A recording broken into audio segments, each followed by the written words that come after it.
Hey class. In today's world, it can be hard to tell when an event is over or just not being covered.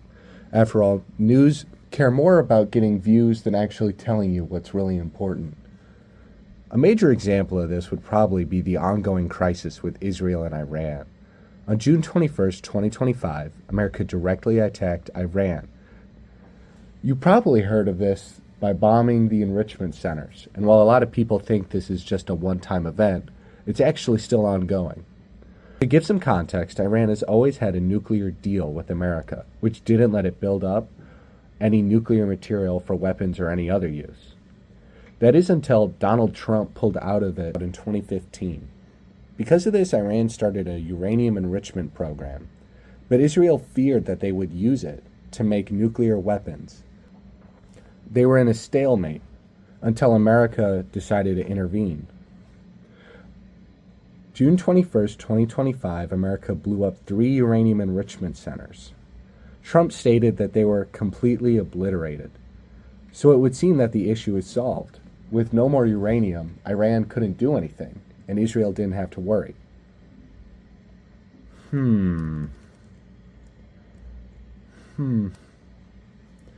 So that's actually not true. 400 kilograms of 60% enriched uranium. 400 kilograms.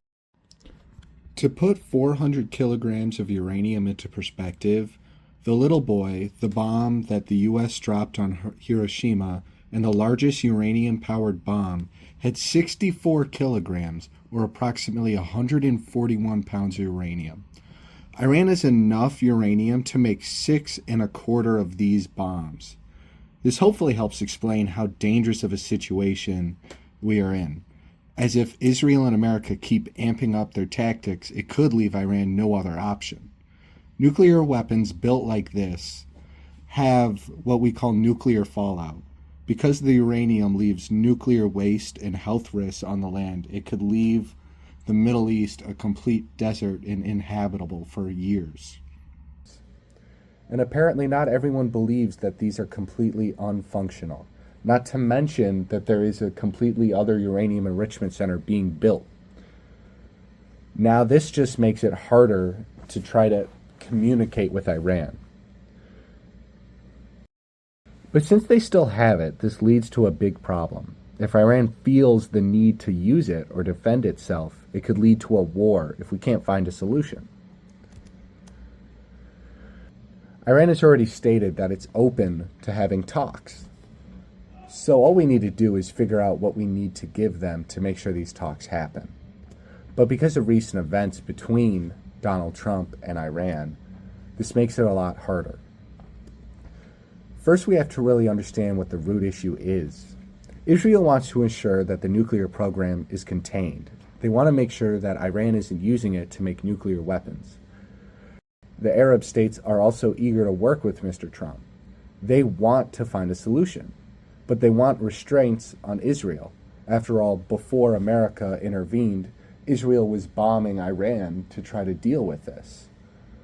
They simply want to be able to use their uranium enrichment centers and also feel protected. So we have to find a common middle ground, something where they both get what they want.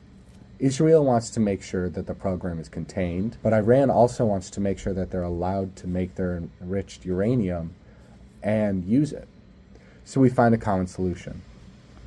If we let Iran create their uranium, but then have it checked and categorized, that way America and Israel can be happy that it's not being used to make nuclear weapons, we can find a common middle ground. If we can create some kind of deal that allows this to happen, I'm sure we can find a common ground and keep all of this from escalating. This is still an updating and current event. It isn't over just because we bombed the enrichment centers. There's still turmoil in Iran about America's involvement. We need to find a compromise between all of the countries to ensure that nothing escalates.